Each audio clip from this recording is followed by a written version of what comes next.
মশলাটাকে একটু ভালো করে একটু কষিয়ে নেব, যতক্ষণ না তেল ছাড়ে ততক্ষণ আমরা একটু অপেক্ষা করবো। তৈরি হয়ে গেছে, এবার আমি নামিয়ে নেব।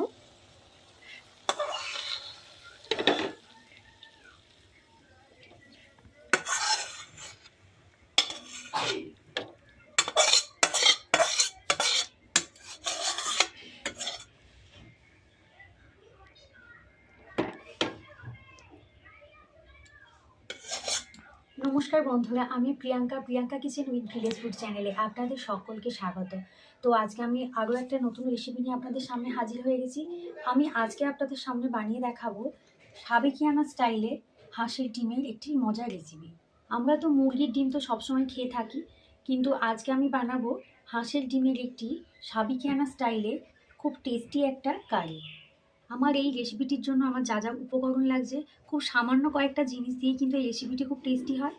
তার জন্য আমার যা যা উপকরণ লাগছে আমি একটু দেখিয়ে নিই। তার জন্য আমার লাগছে কয়েকটা হাঁসের ডিম, কয়েকটা কাঁচা লঙ্কা, একটা টমেটো, কিছুটা ধনে পাতা, আর ছোটো বড় করে 3টে পেঁয়াজ। আর লাগছে সামান্য একটু চিনি, জিরে গুঁড়ো, ধনে গুঁড়ো, দারচিনি, সামান্য একটু গরম মশলা, হলুদ গুঁড়ো, কাশ্মীরি লঙ্কা গুঁড়ো, লঙ্কা এমনি গুঁড়ো, আদা রসুনের পেস্ট আমি প্রায় 2 চামচের মতো নিয়ে নিয়েছি, নুন আর সামান্য একটু তেল। এই কয়েকটা জিনিস দিয়ে কিন্তু আমি এই রান্নাটা করে আপনাদের সকলকে দেখাবো। আপনারা দেখতে থাকুন, আশা করছি খুব ভালো লাগবে। আমার এই রেসিপিগুলো যদি আপনাদের সকলে ভালো লেগে থাকে তাহলে প্লিজ আমার চ্যানেলটি সাবস্ক্রাইব করে পাশে থাকবেন, যাতে আমি আরও নতুন নতুন কিছু রেসিপি আপনাদের সকলের সামনে আনতে পারি। গ্যাসের মধ্যে আমি সসপ্যান বসিয়ে দিয়েছি। এবার এর মধ্যে দিয়ে দেব পরিমাণ মতো জল, ডিমটা সিদ্ধ করার জন্য।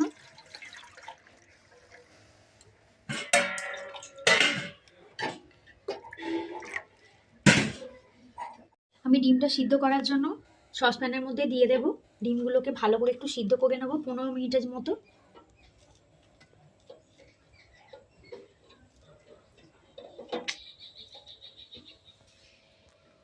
এবার আমি ডিমটাকে 15 মিনিটের জন্য ঢাকা দিয়ে সিদ্ধ করে নেব। ডিমগুলো সিদ্ধ হতে থাক, ততক্ষণ আমি একটু সবজিগুলো কেটে নিই।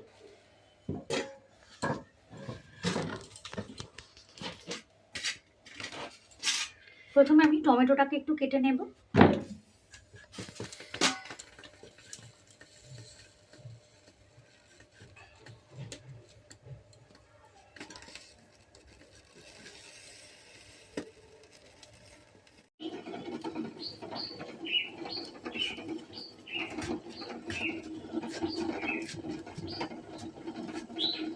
পেঁয়াজটাকে আমি খুব ঝিরিঝিরি করে কেটে নিয়েছি, ঠিক এরকমভাবে। এবার আমি ধনে পাতাটা কেটে নেব।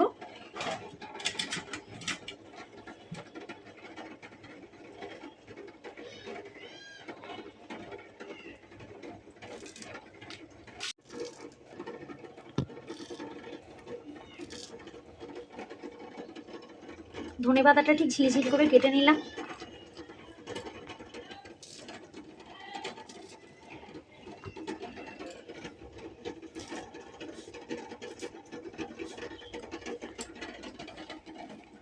পনেরো মিনিটের মতো ডিমটাকে সিদ্ধ করে নিয়েছি। এবার আমি ঢাকাটা খুলে একটু দেখব।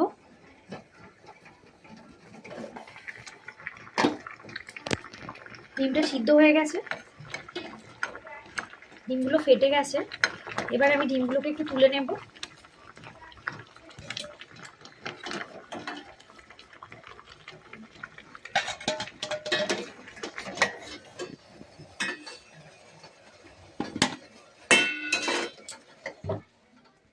আমি ডিম সিদ্ধগুলোকে তুলে নিয়েছি। এবার একটু জল দিয়ে ঠান্ডা করে নেব।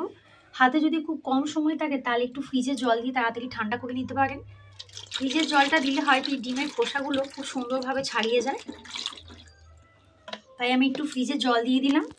দিয়ে আমি 5 মিনিটের মতো একটু রেখে দেবো, যাতে খোসাগুলো খুব সুন্দরভাবে ডিমের গা থেকে ছেড়ে আসে।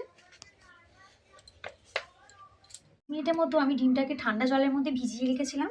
এবারে আমি ডিম থেকে খোসাগুলো একটু ছাড়িয়ে নেব।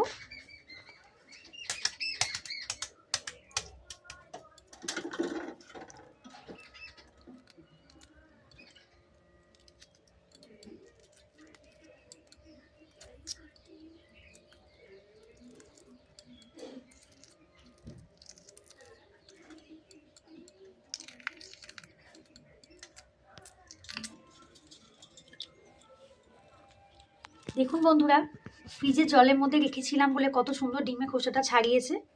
আপনাদের হাতে যখন সময় বেশি না থাকবে তখন ফ্রিজের জল ডিমের মধ্যে, সিদ্ধ ডিমের মধ্যে দিয়ে দেবেন, দেখবেন খুব সুন্দর খোসা ছাড়ানো হয়ে যাবে। একই রকমভাবে আমি বাকি ডিমগুলো একটু ছাড়িয়ে নেব।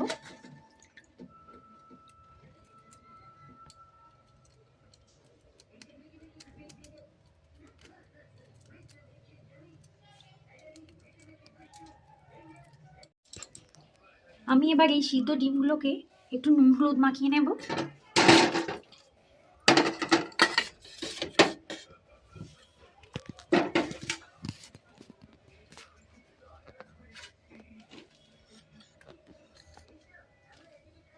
দিয়ে দিলাম একটু সামান্য একটু হলুদ গুঁড়ো, যাতে সুন্দর একটু কালার আসে।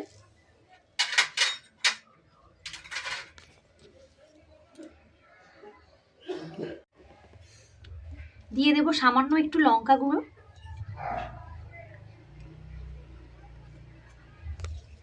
দেব সামান্য একটু নুন। দিয়ে আমি ডিমটাকে ভালো করে একটু মাখিয়ে রাখবো। এবার এদিকে আমি কড়াটা বসিয়ে নেব। আমি গ্যাসের মধ্যে কড়াটা বসিয়ে নিয়েছি। দিয়ে দেব পরিমাণ মতো সামান্য একটু তেল। তেলটা আমি গরম হতে একটু সময় দেব। তেলটা আমি খুব ভালো করে গরম করে নিয়েছি। এবার আমি গরম তেলের মধ্যে ডিমগুলোকে এক এক করে ছেড়ে দেব।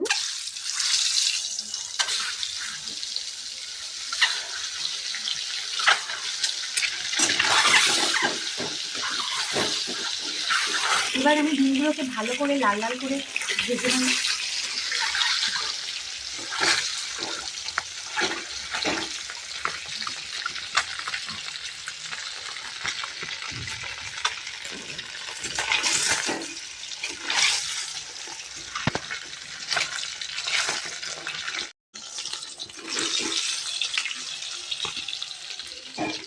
ডিমগুলোকে খুব ভালো করে লাল লাল করে ভাজা হয়ে গেছে। এবার আমি এক করে তুলে নেব।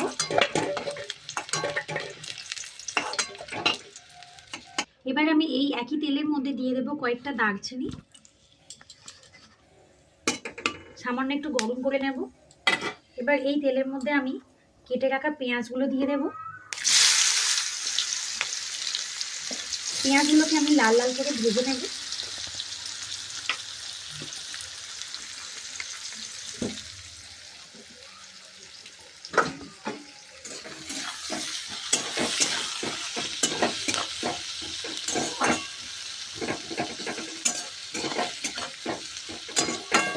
পেঁয়াজটাকে আমি একটু লাল লাল করে ভেজে নিয়েছি।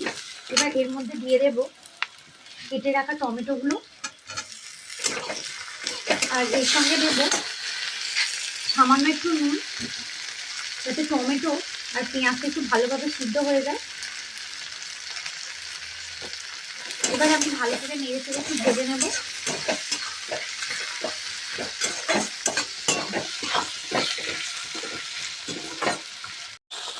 পেঁয়াজ আর টমেটোটা যখন এইরকমভাবে ভাজা হয়ে যাবে, নরম হয়ে গেছে এখন, এবার এর মধ্যে দিয়ে দেবো আমি মশলাগুলো। দিয়ে দেব 2 চামচের মতো আদা রসুনের পেস্ট, 1 চামচ জিরে গুঁড়ো, 1 চামচ ধনে গুঁড়ো দিয়ে দিলাম এর মধ্যে। সামান্য একটু চিনি দেব, খুব কম না আবার খুব বেশিও না, ঠিক 1 চামচের মতো একটু চিনি দিলাম।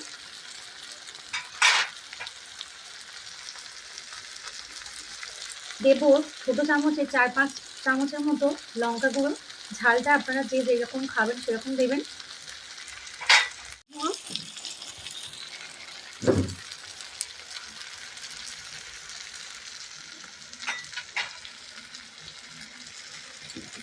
আর দেব 2 চামচের মতো কাশ্মীরি লঙ্কার গুঁড়ো। এবার আমি মশলাটাকে খুব ভালো করে কষিয়ে নেব।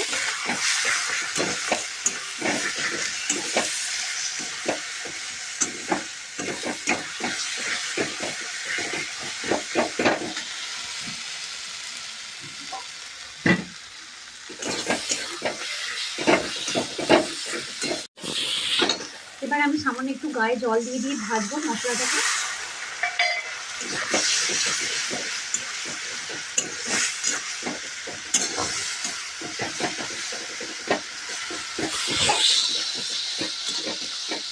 মশলাটাকে একটু ভালো করে একটু কষিয়ে নেব।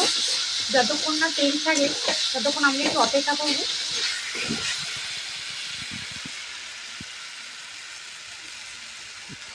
মশলাটা খুব ভালো করে কষানো হয়ে গেছে। এবার দিয়ে দেবো কয়েকটা কাঁচা লঙ্কা।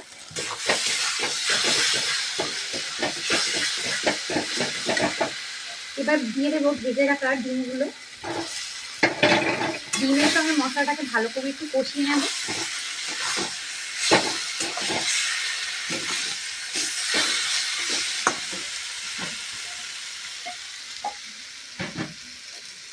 গা দিয়ে একটু জল দেব।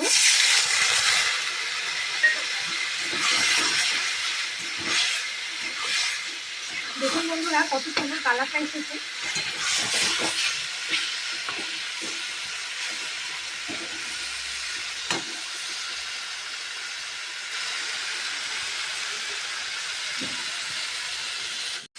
দু থেকে 3 মিনিটের মতো আমি ভালো করে মশলার সঙ্গে ডিমটাকে কষিয়ে নিয়েছি। এবার আমি এর মধ্যে সামান্য একটু জল দেব, একদম সামান্য, দিয়ে মশলাটার সঙ্গে ডিমটাকে একটু সামান্য রান্না করে নেব।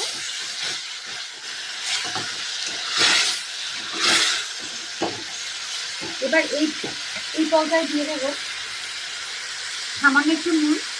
আমি কিন্তু আগে থেকে নুন দিয়েছিলাম, তাই বেশি দিলাম না, স্বাদ মতো নুন দিলাম।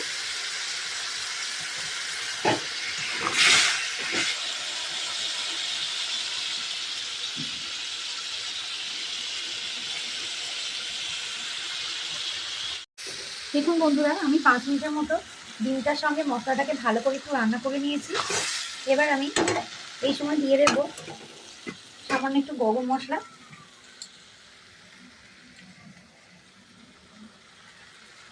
ছোট চামচে 1 চামচের মতো দিলাম গরম মশলা। গরম মশলাটা একটু ভালো করে মাখিয়ে নেব।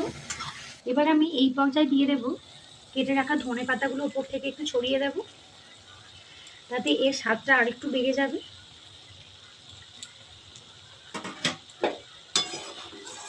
তৈরি হয়ে গেছে হাঁসের ডিমের সাবিকানা স্টাইলে কষা। এবার আমি নামিয়ে নেব।